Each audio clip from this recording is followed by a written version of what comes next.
has been integral to our success.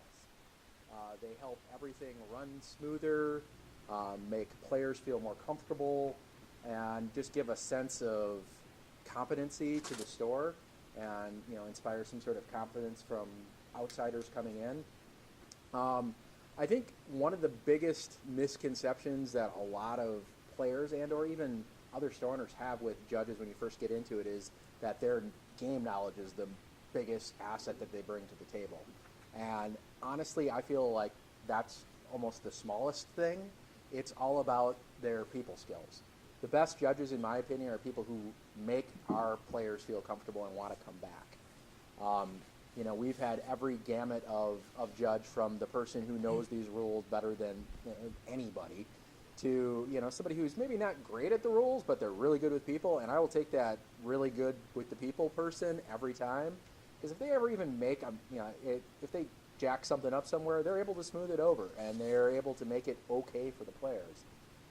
Without that aspect of it, I guess I tie it back to my old tech support days, where when I did a lot of hiring for my tech support department, I hired customer service skills, not technical skills. I hired people who had customer service skills with some sort of technical aptitude, because the thing I found out very quickly is you can teach somebody how to fix things and the techie side of things. You can't teach people how to be people persons. If you're a people person, you are. You can make them a little better if they're not, but you can never get them to somebody who's just an outgoing, interacting, very person-friendly thing. So, and I think it's very similar with judges, that if everybody who gets into the judge program has some sort of aptitude to the game already. You wouldn't want to be a judge if you didn't already understand the game, know how to play the game, and have at least a decent handling of the rules knowledge. The rest of it, you can learn. I mean, anybody who plays this game, at any sort of level can learn the rules. Yeah, there's a lot of them, and they're complicated as F, but you can learn that. It's those interacting with the people. And as a judge, there's a lot of potentially uncomfortable situations you have to walk yourself into, from the heated arguments to the potential cheating to, the, kind of obnoxiousness that might take place. Be that a smelly person and or a, just unfriendly person, or somebody who is using derogatory terms and doesn't even realize they are, because that's just how they talk. Maybe they're wearing a shirt that's, could be offensive, but to them is just, that's their normal garb. You have to be able to handle all those situations in a very tactful, I don't want to say politically correct, but just in a manner that's not going to offend that person or the people around them. And that's not a skill that everybody has. I mean, that's a tough skill. And as a TO or a store owner, I'm always happy to assist in that area, but having a judge that can do that and do that effectively is invaluable. And it creates an experience. I mean, I've seen judges have those conversations with people, and that customer actually feels just fine about the situation. Like, oh, I didn't even realize it. But I think if they were approached it a slightly different way, it could have went really poorly for both that customer and a lot of other customers around them. So I think that's one of the aspects of judges that just gets downplayed more than it really should. I know in the judge program we talk about that a lot, but outside of the judge program, I think there's a lot of people who don't look at it from that perspective. And I think some of that comes from the fact that those are the competitive players, the highly, okay, I grind, I go to GPs, I go to SCGs, etc. And there the rules knowledge is absolutely important. You have to have that. But I think, they underestimate maybe that other side of the judge that is really more important to a day-to-day store like this. Yeah, for our monthly open or any PPTQ, etc., we need somebody who has that high level of judge knowledge. But for literally any other event, I will take that customer service person every time over the person who knows those rules inside and out. And if I can get both, hey, even better. And I think Madison is just gifted and blessed with a whole smorgasbord of people who have both, which is amazing. I don't think there are many cities that have that, and I feel extremely lucky to have that. But as a store owner, I have leveraged that to my advantage in that, people come here knowing that our events are run smoothly. They know that, people know what's going on, that there's going to be a judge on staff, that there's that confidence of I'm not going to get screwed out of something, or if I have a question, there's somebody who's going to be able to answer it and answer it appropriately. And it's just helped build our reputation as a good place to go. Our monthly open series attracts people from hours away, and they come here every single month because it's a well-run thing.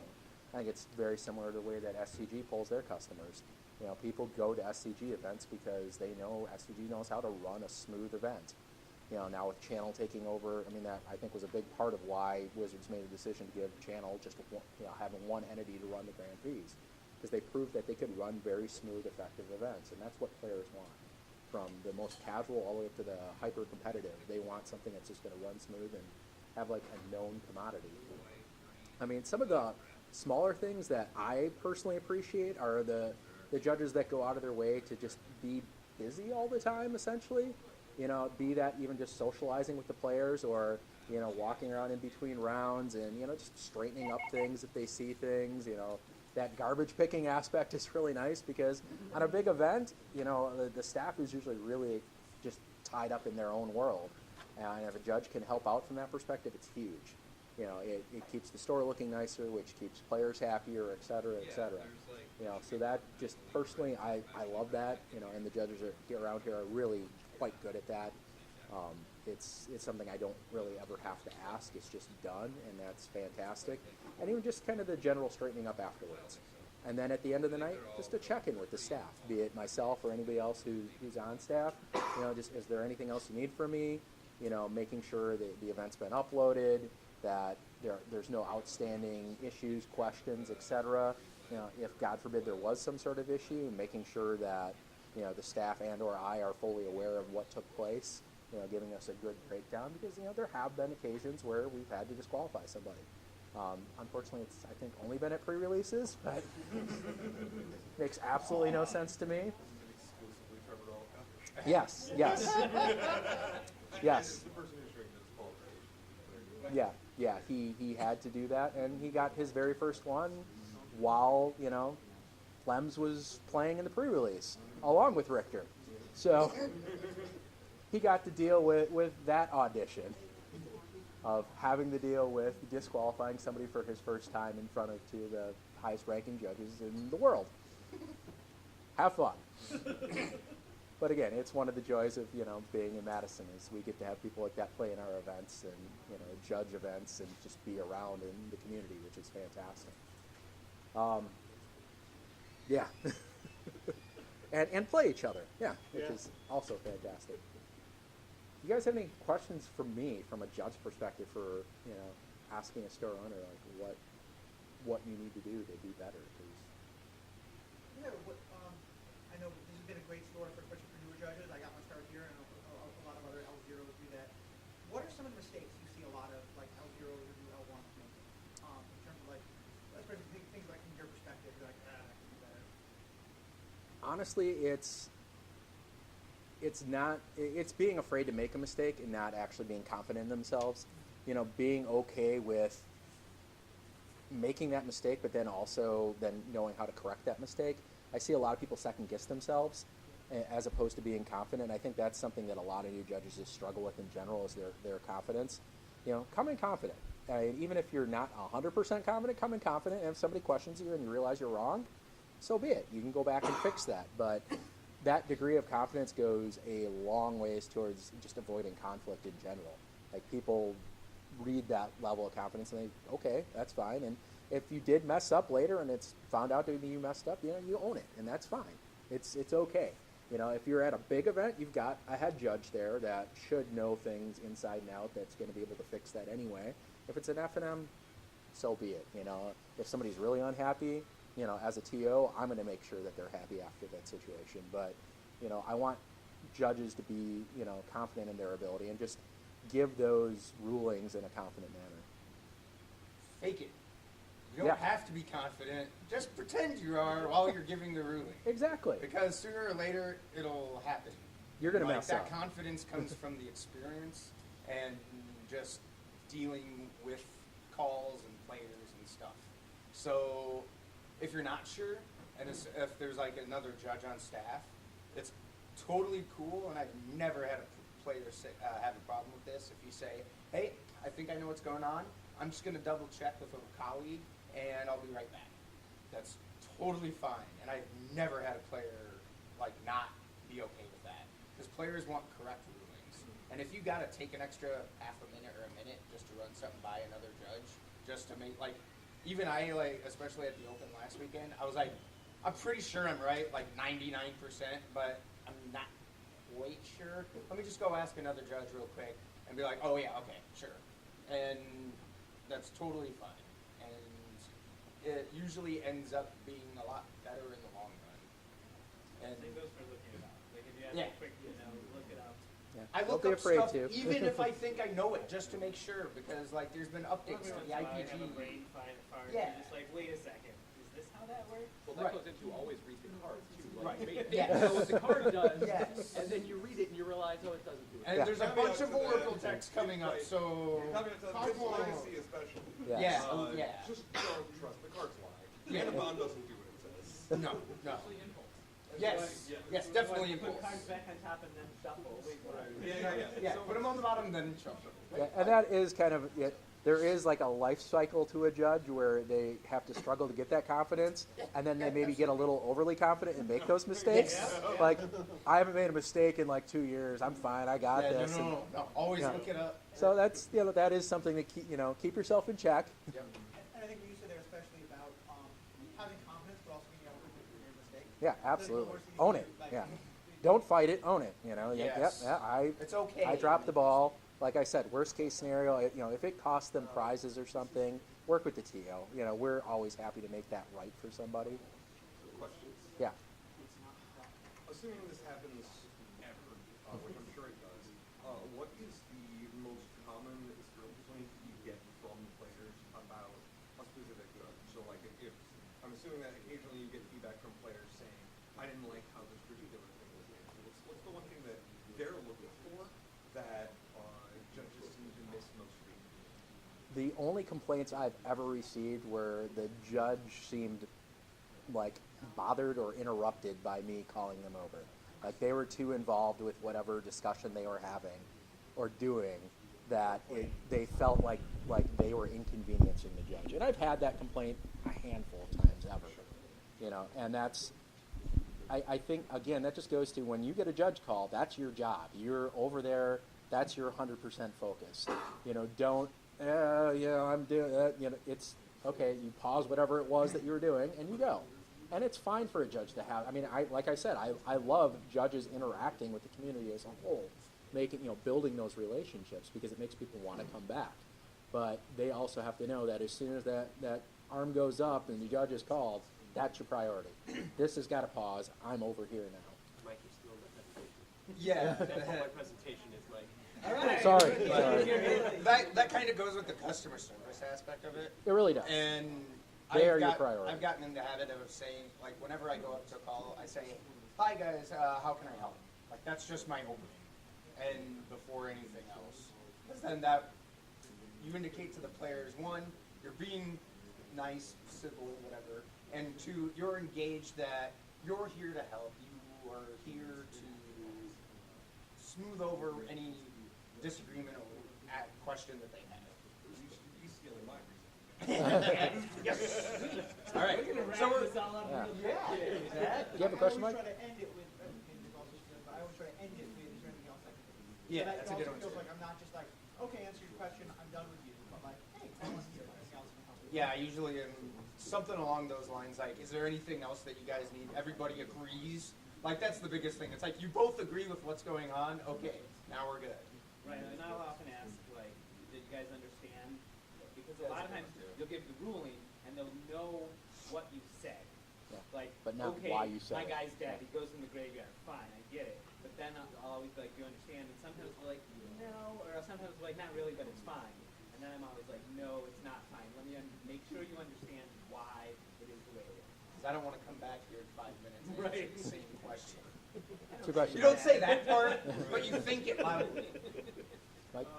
So my mother was a question as comments. So I came in, like, where I'm at, there's really no judges in my area. There's like a couple stores. I've had lots of talks with several judges about quality of my store. I actually have the opposite in my store. My store owner and CEO is actually probably driven customers away. And as a judge, customers were appreciating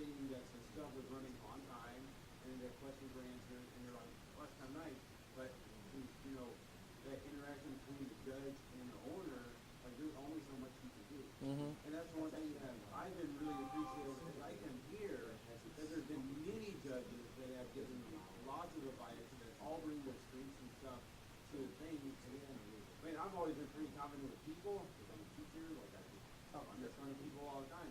But when all of a sudden you're taking a judge call and then you're like, or not even taking a judge call, you're just kind of sitting around, and then it's a lot different to deal with someone that's like, hey, you need to stop telling them what to do. Like, you can't do that. Like, it's hard for me. Like, that was It hard is. for me to tell you, like, stop talking, they're playing. And that's a challenge that's going to be really hard to overcome. I mean, business owners, you know, I have plenty of friends that are business owners, and we all have very strong personalities. We all feel very strongly about certain things, and we all hate being told what to do. We do things the way I mean, That's kind of why you started doing exactly. Yeah, I don't all like the listening to qualities about people. people. I lived in corporate America for 12 years, did very well there, but in the end, I hated following other people's rules. I've hated that my entire life. I have lived by my own rules, and no, I don't. They are a necessary evil that I tolerate and follow, you know, whatever I need to follow, and then bend anywhere I can. Well, and I think it's important too to understand is that, like, if you judge in different places, they might run things differently. Absolutely, and you do want to make sure you have that clear, that expectation set up front. Now, and if you're not comfortable working with somebody, you don't have to. I mean, don't feel obligated to work with somebody that you feel is just not doing things in the way that you're comfortable doing. I mean, that's your right as an individual. You know, I don't want anybody to feel like they don't want to work. You know, that would be horrible. I would not wish that upon anybody. One other thing that I did forget, and no, this isn't pointed at you, Paul, but is getting to the event on time. And by on time, I mean early. Like at least 15 minutes before an event starts for even a smaller event. Because you always want to be able to touch base with the staff, make sure you know what's going on, make sure you both have a good understanding of how things should be run. And even if it's the same event every single week, 15 minutes I think is a good, adequate amount of time. For a bigger event, obviously, you want to get there. If you're head judging, say, the Open tomorrow, you want to be here at least 45 minutes early. You want to know... Well, then you're going to have to renumber the tables and talk to your floor judge. Exactly. There's just so much... More, like if it's just an F&M, like... F&M, you can show up 15 minutes early. Times, Yeah. You know how it works, 15 minutes. Exactly. To get people entered, but like Mike says, you got to get here early because the store people are going to be super busy taking entry fees. Exactly. Well, and I think it goes back to it. I don't like taking anything with earlier. Oh, that Mike just literally stole something off of my slide. But I think the fact that Yeah. some judges come and they're like, well, I'm going to play tonight, but like saying that that's not your priority. Like I've had where we've had odd numbers at a class. I'm like, I'm out. Like, that's weird. I hate that. Yeah, but know your strengths and know your limitations. Because there are definitely judges that have no problem playing in events, even larger events. They're really good at that whole compartmentalizing things of, like, I'm playing, oh, okay, and they're up and then they're back, and it's fine. And they're really good at doing that. And they're also good at knowing, okay, this is going to go to turns and time because of all these judge calls. I'm just going to concede and be done with that and move on because playing is my secondary priority today. There are other judges that's a struggle. And they cannot juggle those. I mean, as a judge, you have to know what your limitations are. I think some are absolutely fine, and there's going to be a limit to it. You know, yeah, I think just about every judge can play in an 8-man draft or something of that nature. That's fine. But when you get like our F&Ms, you know, if it's busy time and we have all 3 events going and there's 60 people in here, that's really hard to play in. It can be done, but it's difficult at best. We should wrap up. Someone has time for the next presentation. Absolutely. John, you mentioned that you've opened a new store. I'm wondering if you have any thoughts on the question as a store owner and a judge. I put you on the spot. But No, I guess like I had my pre-releases, like I fired off an Ixalan, value qualifying for my distributor said, hey, do you want 18 kits? Yeah, sure, why not? Ended up firing it off.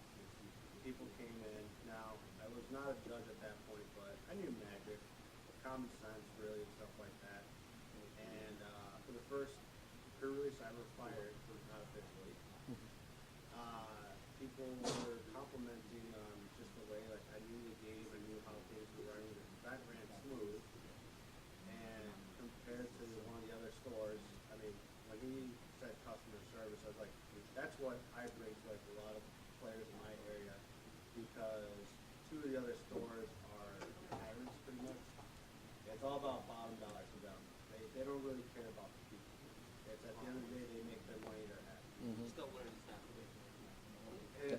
short term. And they've now realized I've stolen pretty much all their customers. That's the other downside of that business model is you leave the door open. You know, and when you're the only option, that's fine, but you're also leaving the door open I've for heard another Jack option. say many times that like 95% of what you do judging at a weekly event is customer service. 5% is networking. Yes, absolutely. Yeah, I would say it is. But yeah, so it's like just because of that first event, now I was able to fire off FMs, no problem. Attendance skyrocketed.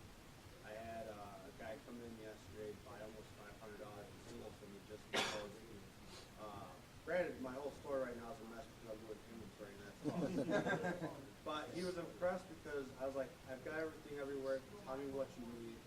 I'll let you know if I have it. He's naming off cards like, yeah, I've got it. You want foil, non-foil? Like, you know, name the condition, I'll tell you what's it in. And he turned around and just kept buying and buying and buying. And it was all just because of the customer service I provided him. And the comment he told me is, I really like coming to you because you're easy to deal with. You talk to me. I feel like I'm not just buying something from you. It's like I'm here to cause errors and stuff like that. The other guys, they're an asshole. Yeah. This industry is relationships. It's not transactional. Yeah. You know, I know the vast majority of my customers by name, know a lot about them, know their email addresses, know a scary amount of information about them, and it kind of freaks them out sometimes. Because I'll drop little things here and there, and they're like, you remember that? That was like 2 months ago. I do, because that's part of this game, right? And you have to be. We'll need to wrap up. Yeah. Thank you guys. Yeah, absolutely. The words, thank you for your voice. Yeah, no problem at all. Question last week. What's the password? Yes, internet? Mox Mania, all lowercase.